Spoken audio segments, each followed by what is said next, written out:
पढ़ाया जा रहा था आप लोगों को पोटेशियम परमैंगनेट। पोटेशियम परमैंगनेट का मतलब कि MnO4, नाम इसका क्या होता है? Potassium permanganate. पोटेशियम परमैंगनेट बनाने की विधि हमने आप लोगों को बता दिया था। पोटेशियम परमैंगनेट कैसे बनाया जाता है? पायरेलुसाइड से बनाया जाता है। पायरेलुसाइड का फार्मूला MnO2 बताया गया था और उसी पायरेलुसाइड से आप लोगों को पोटेशियम परमैंगनेट बनाने की विधि बता दिया गया था। आज हम पढ़ाते हैं आप लोगों को पोटेशियम परमैंगनेट के गुण, प्रॉपर्टीज ऑफ पोटेशियम परमैंगनेट। इसके फिजिकल प्रॉपर्टी के बारे में भी जानना है, बहुत ज्यादा नहीं जानना है। पोटेशियम परमैंगनेट के गुण और केमिकल प्रॉपर्टीज के बारे में भी जानना है। देखिए, सबसे पहले इसकी थोड़ी सी फिजिकल प्रॉपर्टी के बारे में जानते हैं, जो कि पहले भी हमने आप लोगों को बता दिया है।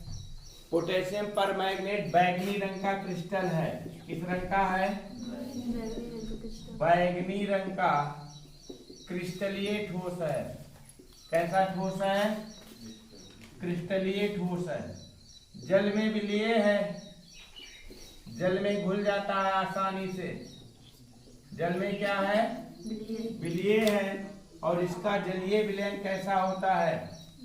बोलिए। जलीय विलयन गुलाबी रंग का होता है। दिमाग में कोई कुछ नहीं है किसी के पास, कल ही बताया था हमने।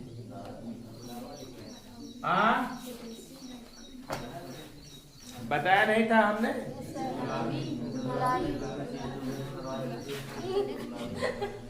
गुलाबी रंग का होता है।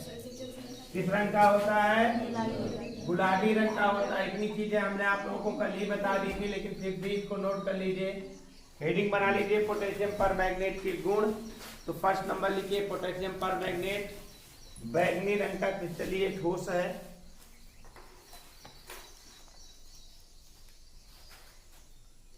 पोटेशियम परमैंगनेट बैगनी रंग का क्रिस्टलीय ठोस है, जो कि जल में विलीय है।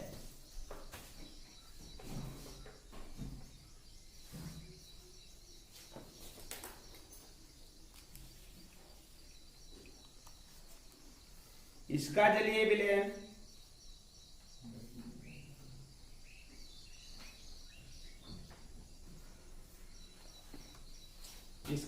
विलयन गुलाबी रंग का होता है। इसका जलीय विलयन गुलाबी रंग का होता है।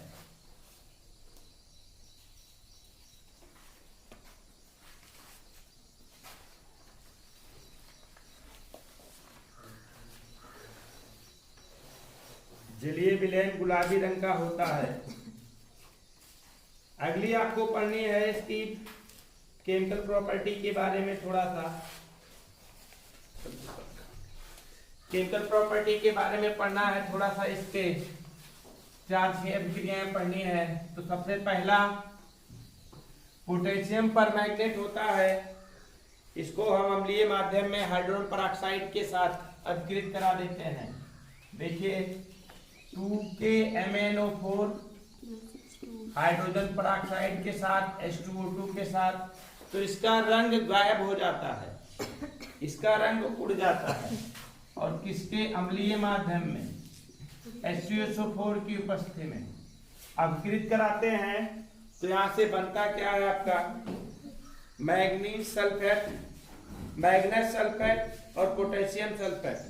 मैग्नेस सल्फेट बनेगा, मतलब कि 2MnSO4, और पोटेशियम सल्फेट बनेगा, पोटेशियम सल्फेट क्या बनेगा आपका?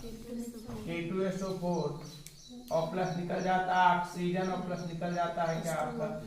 H2O। ऑक्सीजन के 5 मॉलिक्यूल्स और जल के 8 मॉलिक्यूल्स की प्राप्ति होती है।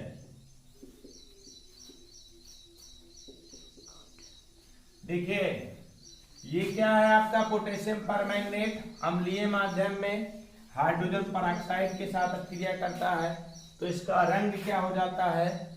उड़ जाता है। बैंगनी रंग इसका उड़ जाता है और बनता क्या है, मैग्नेस सल्फेट, पोटेशियम सल्फेट और ऑक्सीजन गैस की प्राप्ति होती है।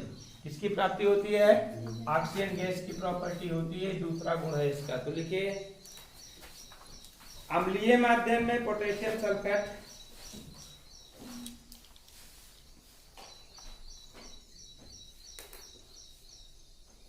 पोटेशियम परमैंगनेट, सॉरी, अम्लीय माध्यम में पोटेशियम परमैंगनेट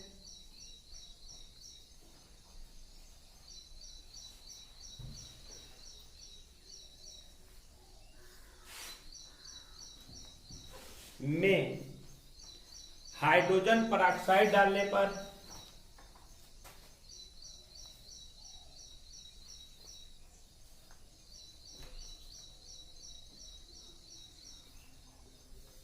इसका बैंगनी रंग उड़ जाता है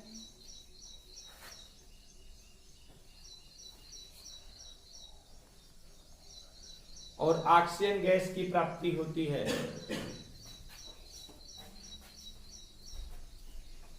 बैंगनी रंग उड़ जाता है और ऑक्सीजन गैस की प्राप्ति होती है।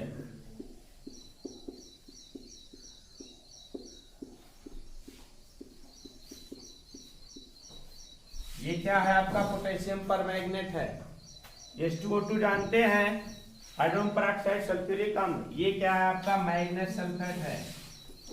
क्या है, मैग्नेस सल्फेट। इसको तो जानते हैं, क्या, पोटेशियम सल्फेट। इसमें आ नहीं रहा होगा ना ये वाला।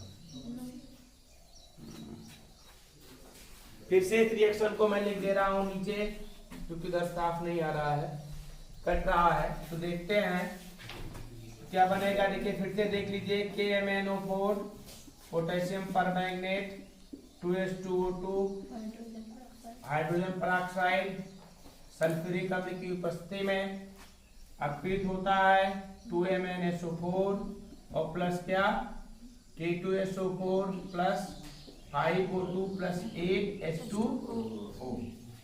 फिर से लिख दिया मैंने, देख लीजिए इसको अच्छे से। यहाँ पर क्या प्राप्त होता है, पूरी रिएक्शन हमने दोबारा लिख दिया है। यहाँ पर क्या है आपका, पोटेशियम परमैंगनेट है। ये क्या है आपका, मैग्नेस सल्फेट है। ये क्या है आपका, पोटेशियम सल्फेट। मैग्नेस सल्फेट MnSO4, यहाँ पर नाम इसका लिख लीजिए, मैग्नेस सल्फेट। मैग्नेस सल्फेट की प्राप्ति होती है। नोट कर लीजिए रिएक्शन ये।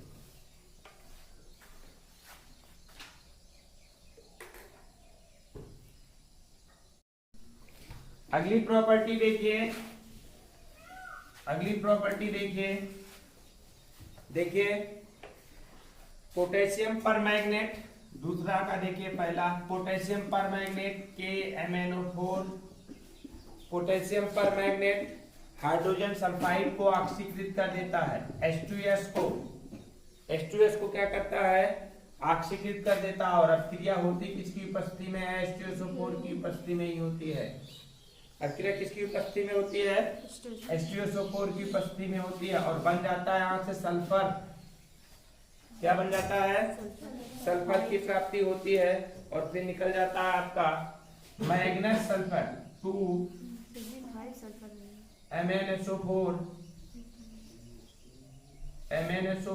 और फिर क्या, पोटेशियम सल्फेट और फिर क्या बनेगा, क्या आपका H2O। देखिए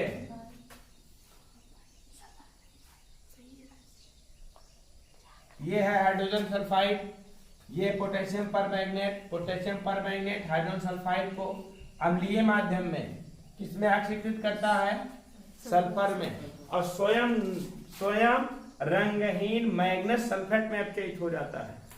किसमें, रंगहीन मैग्नेस सल्फेट में अपचयित हो जाता है। अगर इसकी देखें तो यहाँ पर निकलेगा आपका 8H2O। यही नहीं, सेकंड रिएक्शन इसकी देख लीजिए, ये पोटेशियम सल्फेट को ही नहीं 5S बनेगा, यह सल्फर के 5 अणु बनेंगे जी।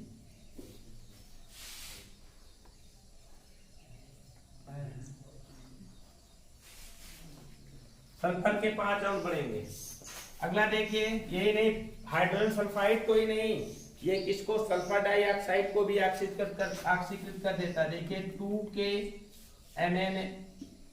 MnO4 और किसको, सल्फर डाइऑक्साइड को भी ऑक्सीकृत कर देता है, और सल्फर डाइऑक्साइड को ऑक्सीकृत कर देता है 5 SO2 और H2O की उपस्थिति में 2H2O लगेगा और बनेगा क्या आपका, मैग्नीज सल्फेट MnSO4, इसके 2 मॉलिक्यूल्स प्राप्त होंगे, और फिर क्या बनेगा, पोटेशियम सल्फेट K2SO4 और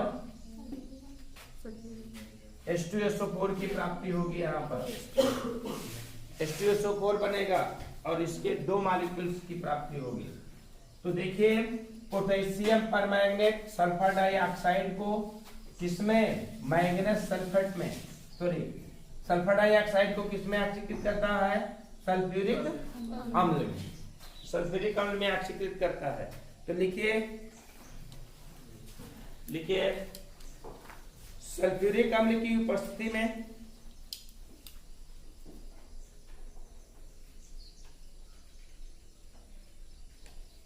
पोटेशियम परमैंगनेट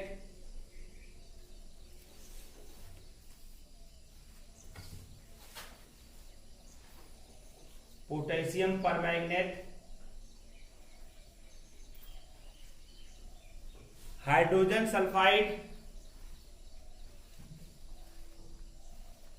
व सल्फर डाइऑक्साइड को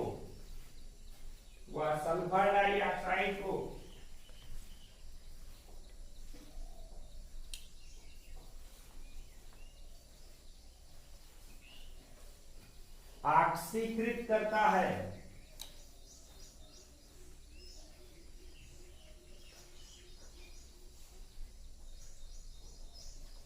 और स्वयं मैग्नीज सल्फेट में, इसमें मैग्नीज सल्फेट में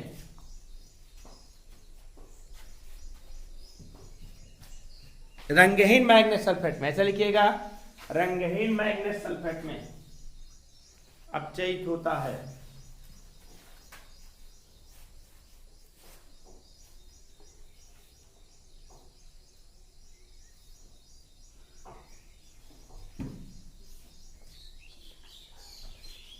नोट लीजिए दोनों रिएक्शन।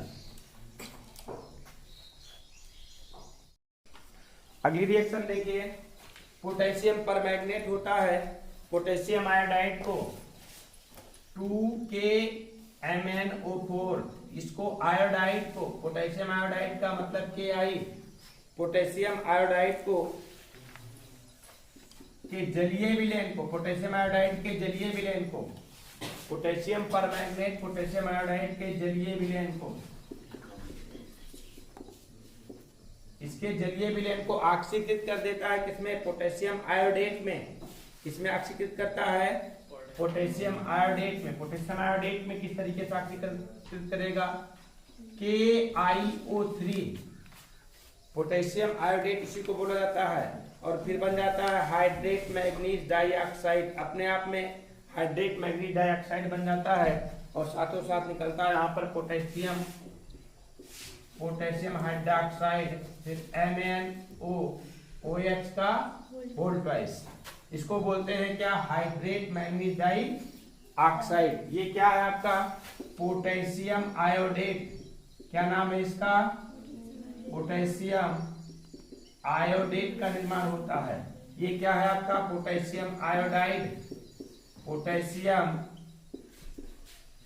आयोडाइड, और इसको तो पता ही है आपका क्या है, ये पोटेशियम परमैंगनेट। तो पोटेशियम परमैंगनेट पोटेशियम आयोडाइड को किसमें ऑक्सीकृत कर देता है, पोटेशियम आयोडेट में ऑक्सीकृत करता है, और स्वयं किसमें अपचयित हो जाता है, हाइड्रेट मैग्नीज डाइऑक्साइड में। इसका बनना क्या है, हाइड्रेट मैग्नीज डाइऑक्साइड की प्राप्ति होती है, हाइड्रेट मैग्नीज डाइऑक्साइड की प्राप्ति होती है।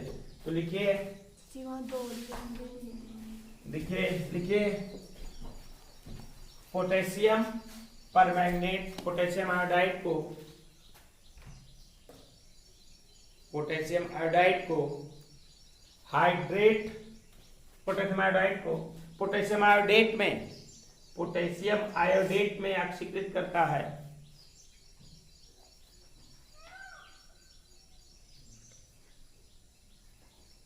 और स्वयं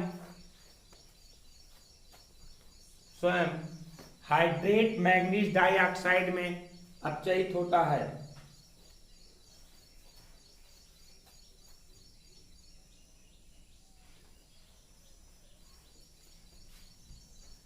और स्वयं हाइड्रेट मैग्नीज डाइऑक्साइड में अपचयित होता है।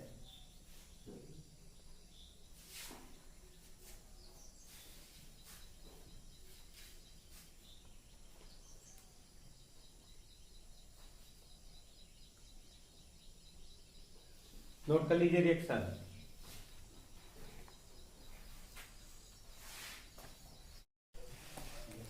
अगला देखिए, पोटेशियम परमैंगनेट से ही क्लोरीन गैस की प्राप्ति की जाती है। इसकी एक क्रिया किसके साथ करा देंगे? क्लोरीन गैस की प्राप्ति हो जाएगी हाइड्रोक्लोरिक अम्ल के साथ। देखिए 2KMnO4 पोटेशियम परमैंगनेट 16HCl के साथ अभिक्रिया कराई जाती है। मतलब कि हाइड्रोक्लोरिक अम्ल की मात्रा अपेक्षाकृत इससे 8 गुना ज्यादा लेते हैं, है ना, 1:8 के रेशियो में। पोटेशियम परमैंगनेट और हाइड्रोक्लोरिक अम्ल का रेशियो जो लेते हैं कितने का? 1:8 के रेशियो में लेते हैं और दोनों को अपकृत करा देते हैं तो क्लोरीन गैस की प्राप्ति होती है। क्या निकलता है? क्लोरीन गैस निकल जाएगा आपका 5Cl2 plus 2MnCl2 plus 2KCl plus 8H2O। यही अभिक्रिया होती है। ये प्राप्त होता है क्या आपका? ये क्या है? क्लोरीन गैस की प्राप्ति होती है। ये रिएक्शन पूछा जाता है। 5Cl2 रहेगा। ये रिएक्शन पूछा जाता है, अक्सर पूछा जाता है। क्या होता है जब पोटेशियम परमैंगनेट को हाइड्रोक्लोरिक अम्ल के साथ गर्म करते हैं? तो लिखेंगे पोटेशियम परमैंगनेट को हाइड्रोक्लोरिक अम्ल के साथ गर्म करने पर क्लोरीन गैस की प्राप्ति होती है। किसकी प्राप्ति होती है? क्लोरीन गैस की प्राप्ति होती है। लिखिए ठोस पोटेशियम परमैंगनेट को सांद्र HCl के साथ गर्म करने पर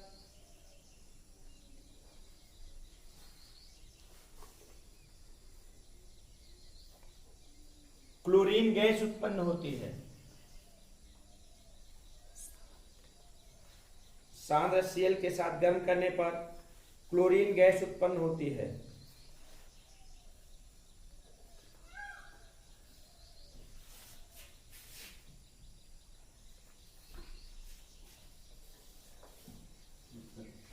नोट करिए इसको। अगला देखिए साथ रहिए। पोटेशियम परमैंगनेट को हम पोटेशियम हाइड्रोक्साइड के साथ गर्म कर देते हैं। देखिए 4KMnO4 पोटेशियम परमैंगनेट को पोटेशियम हाइड्रोक्साइड के साथ गर्म कर देते हैं, KOH के साथ गर्म कर देते हैं तो क्या प्राप्त हो जाता है? यहाँ पर पोटेशियम मैग्नेट की प्राप्ति होती है। क्या? 4K2MnO4। इसे बोलेंगे क्या? पोटेशियम मैग्नेट का हरा रंग प्राप्त होता है और प्लस क्या निकलता है यहाँ से? ऑक्सीजन और फिर क्या निकलता है? H2O। इसे क्या कहते हैं हम? पोटेशियम मैग्नेट का किस रंग? कौन सा रंग? हरा रंग। और आपको प्राप्त पता होना चाहिए इसी की विपरीत क्रिया, विपरीत नहीं कह सकते हैं कि पोटेशियम मैग्नेट के हरे रंग में हमने क्या मिलाया था? पोटेशियम जलीय विलयन को अम्लीय माध्यम में पोटेशियम मैग्नेट के हरे रंग के विलयन को अम्लीय माध्यम में जल मिलाकर के गर्म किए थे तो पुनः किसकी प्राप्ति हो गई थी? पोटेशियम परमैंगनेट की प्राप्ति हो गई थी। देख लीजिए रिएक्शन किस तरीके से बताया गया था। ये रिएक्शन बताया गया आप लोगों को 3K2MnO4 और प्लस इसकी क्या मिला देते हैं? इसमें H2O मिला देते हैं। H2O मिला देते हैं अम्लीय माध्यम में तो क्या बन जाता है आपका यहाँ से? 2KMnO4 ये क्या है आपका पोटेशियम परमैंगनेट, और फिर बन जाता है आपका क्या MnOH का होल ट्वाइस, और फिर क्या निकलेगा पोटेशियम हाइड्रोक्साइड के 4 अणु निकलेंगे ना 4KOH। तो देखिए यहाँ पर ये पुनः प्राप्ति हुई कि नहीं हुई, इसकी किसकी पुनः प्राप्ति हुई, तो पोटेशियम परमैंगनेट को पोटेशियम हाइड्रोक्साइड के साथ जम करने पर पोटेशियम मैंगनेट का हरा रंग प्राप्त होता है। इस हरे रंग के विलयन को अम्लीय माध्यम में H2SO4 की उपस्थिति में अम्लीय माध्यम में जल के साथ गर्म कर देते हैं। पुनः किसकी प्राप्ति हो जाती है, आपकी पोटेशियम परमैंगनेट की प्राप्ति हो जाती है। इसमें कुछ दिखाएंगे नहीं, इसे डायरेक्ट रिएक्शन नोट कर लीजिए आप लोग। अगला देखिए, पोटेशियम परमैंगनेट के क्रिस्टलों को सीधा सीधा गर्म कर देते हैं, उसमें कुछ मिलाते नहीं है, ठोस अवस्था में ही। तो किसकी प्राप्ति होती है, ऑक्सीजन गैस की प्राप्ति होती है। मुझे किस तरीके से देखिए, 2KMnO4 पोटेशियम परमैंगनेट है, इसके क्रिस्टलों को सीधा सीधा गर्म कर देते हैं, सीधा, इसमें कुछ मिलाते नहीं है। तो क्या बन जाता है K2MnO4। ये क्या है, बार बार हमने बताया पोटेशियम मैंगनेट, पोटेशियम मैंगनेट की प्राप्ति हो जाती है और मैंगनीज डाइऑक्साइड निकलता है। मैंगनीज डाइऑक्साइड का मतलब MnO2 और प्लस क्या निकलता है, ऑक्सीजन गैस। ये भी सॉलिड है, ये भी सॉलिड है, ये भी सॉलिड है, बट ये किस स्टेट में निकलता है, गैसियस स्टेट में निकलता है। तो पोटेशियम परमैंगनेट के क्रिस्टलों को गर्म करने पर किसकी प्राप्ति होती है, ऑक्सीजन गैस की प्राप्ति होती है। तो लिखिए अगला नंबर, पोटेशियम परमैंगनेट के क्रिस्टलों को गर्म करने पर पोटेशियम परमैंगनेट के क्रिस्टलों को गर्म करने पर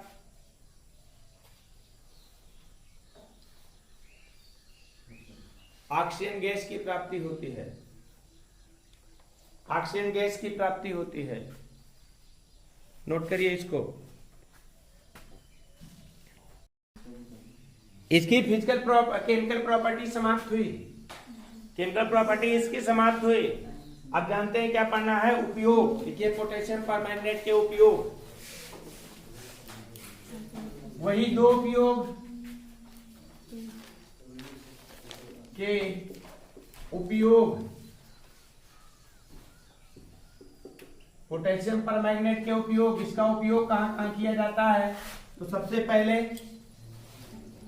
किसके रूप में, अभिकर्मक के रूप में, किसमें, अभिकर्मक के रूप में, अभिकर्मक के रूप में जानते हैं क्रिया में भाग लेने वाला।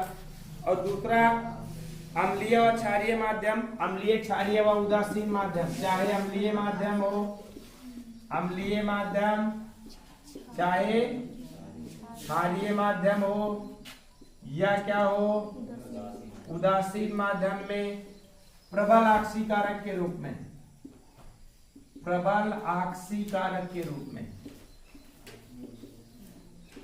2 जगह इसका मुख्य उपयोग है रसायन विज्ञान में, प्रयोगशाला में अभिकर्मक के रूप में, और दूसरा अम्लीय क्षारीय और उदासीन माध्यम में प्रबल ऑक्सीकारक के रूप में। समझिए, ये आपका डी ब्लॉक था, डी ब्लॉक था। डी ब्लॉक के अंतर्गत हमने बहुत सारी चीजें आप लोगों को पढ़ाई।